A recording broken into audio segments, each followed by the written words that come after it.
Now, broken links can do two things on your website. One, it can potentially hurt your SEO. And two, it provides a poor experience for people who are visiting your pages. Speaking from experience, nothing upsets me more than clicking on a link of something I'm interested in, only for it to give me a 404 page. Well, I'm Michael with WriterSanctuary, and today we're going to be taking a look at how to install the Broken Link Checker plugin for WordPress. There's actually quite a few different ways that you can find broken links on your WordPress website, but today we're just going to be using the Broken Link Checker plugin. There's a lot of online tools that you can use as well if you don't want to use a plugin, and I'll do a video about that in the near future. But today, let's take a look at the plugin and see what it can do for us. Okay, so from our WordPress page, our dashboard, we're going to go to Plugins. We're going to click on Add New. From here, we're going to look for the Broken Link Checker, and we're going to install the Broken Link Checker plugin. Now there's a couple of other Broken Link Checkers that you can try if you'd like. There's Link Checker, Broken Link Checker for YouTube. Any one of these would be alright. I like Mini Orange, they do a good job on stuff, but I'm going to use the one here by WPMU Dev. And it's the Broken Link Checker plugin. We just hit install now and activate. So from here, we're going to go down to the settings, and we are going to open up the link checker settings here. And from the settings screen, Broken Link Checker will show us how many broken links have been found. So far, we've got one on this particular website. How many URLs are in the queue, how many links it's been detected. All this information will also be shown on your WordPress dashboard, and I'll show you that widget here in a minute. But from here, we can decide on just how often check each link every so many hours. You can set this to whatever you like. I usually kept everything at the default settings. It's been working fine for me, so you really don't need to change anything unless you absolutely need to. Email notifications, it will send you, this plugin will send an email, and the default address it sends those emails to is whatever you registered WordPress with. Now you can enter in a specific address if you'd like to do something else, but you don't really need to, as long as you can access the email that's linked to your WordPress website. You can also choose to send authors an email notification about broken links in their posts, which probably isn't a bad idea if you have other people helping you out. With the link tweaks, you can apply custom formatting to broken links, formatting removed for the links, stop search engines from following those broken links, which is probably a good idea to select, just that way Google doesn't tag you for hitting a 404. And we can scroll down, we have suggestions we can add. We can show certain warnings instead of a broken message. If you have YouTube, you can add your API key here, and that'll help you check for YouTube links that are going from your blog to YouTube itself. And you can disable the post modified date change when there is a link that is edited. And once you've done setting all those settings, we just hit save changes here at the bottom. Now we're going to look at the other settings here. Look for links in. At the tab here, we can choose what exactly Broken Link Checker will check through. So AMP validated URLs, blog roll items, these are all things that you can add if you'd like. I normally just do comments, pages, and posts. Everything else, I don't really utilize all that much, so that's kind of pointless, at least for me. You can scroll down to post status. You can check broken links in published, scheduled, draft, pending, private, or spam. The only ones I worry about are the ones that are published. Anything that's in draft or in pending, I can change those. I normally change those as I go, so the only ones I worry about is whatever's published. Once we have our settings there, we just hit save changes again. And now we're going to look at which links to check. Link types, we've got HTML links, images, plain text URLs. The HTML images is really cool. Like if you have a broken image on your blog post anywhere, it'll show that as a broken image, so you can go through and fix those images, which is great. It helped me out a lot back when I moved from one host to another because I lost most of my images and it was a pain in the ass. But luckily, Broken Link Checker showed me all the URLs of the images that were missing, and I was able to fix them all as I went. So that was an extremely handy tool. But you can check as many of these as you'd like if you use like Dailymotion or Vimeo. Embedded videos, Smart YouTube. This is when you're using the API. embedded YouTube videos, which I do quite a bit on my other websites. But if you change anything here, just hit the Save Changes button at the bottom. Now the Protocols and API tab, here's where you can change the basic HTTP, which is what we normally use, YouTube API, which I do select because I do use YouTube on my websites.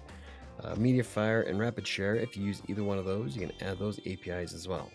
And then the Advanced tab is where you can manage precise settings for broken link checkers. So you can time out links if they don't load up a page within 30 seconds.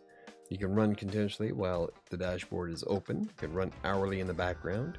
You can set who gets to see the broken link checker stats. These are all the different things that I'm going to show you how to fix in the next little bit here. Then you can scroll down a little bit and max execution time. This is how long broken link checker will run in the background at any given point, just in case you have a website that has a lot of web traffic to it. The way it's set right here at 420 seconds, that is 7 minutes. So that's as long as it'll run. That way it's not lagging out everybody else's experience. The server load time is the same. Current load right now shows 8.13. Nope, went up a little bit. And you can tell it once it hits 12 to suspend link checking.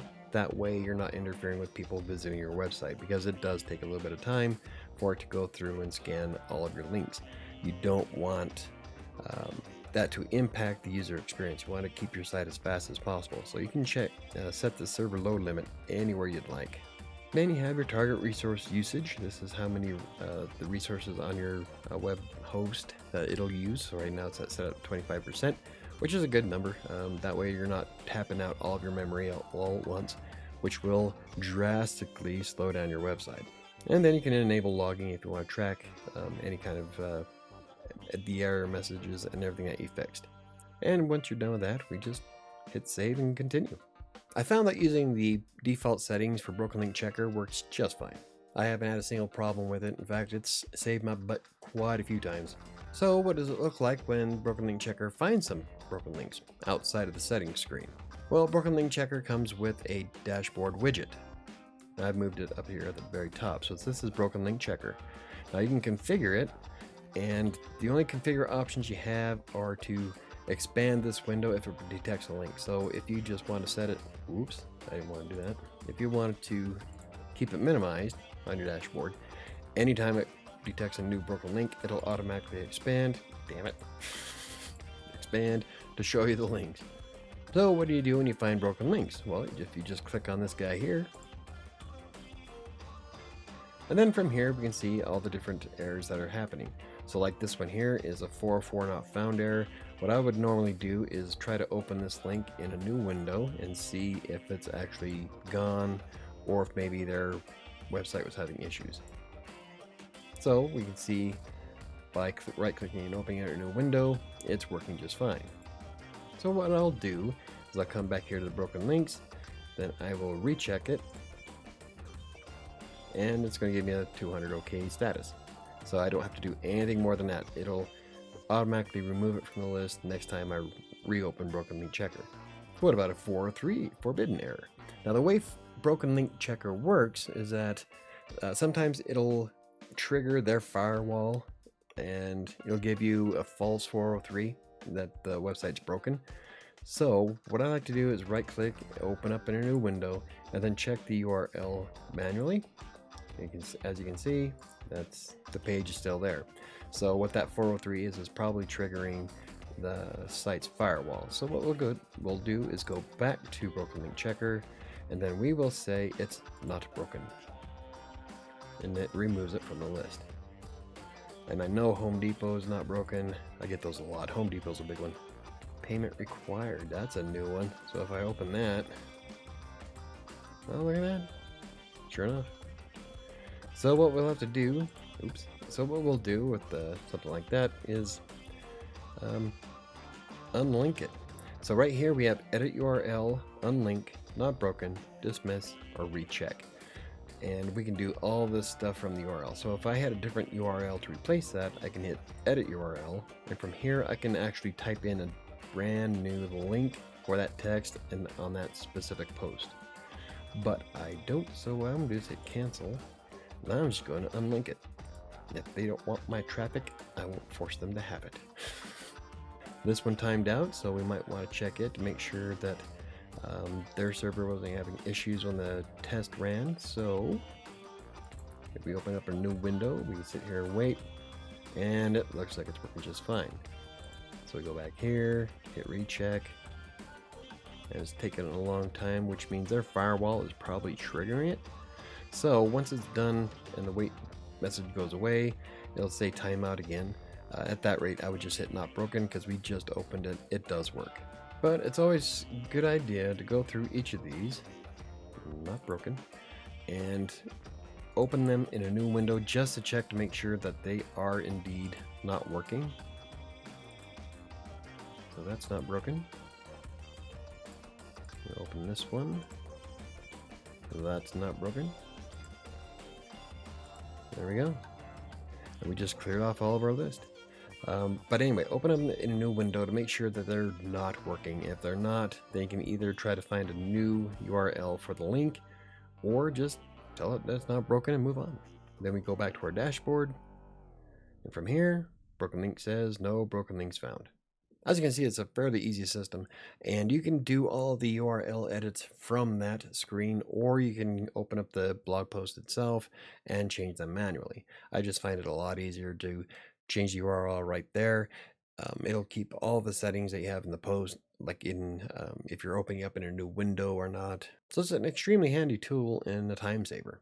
So how often do you have to fix links in your website?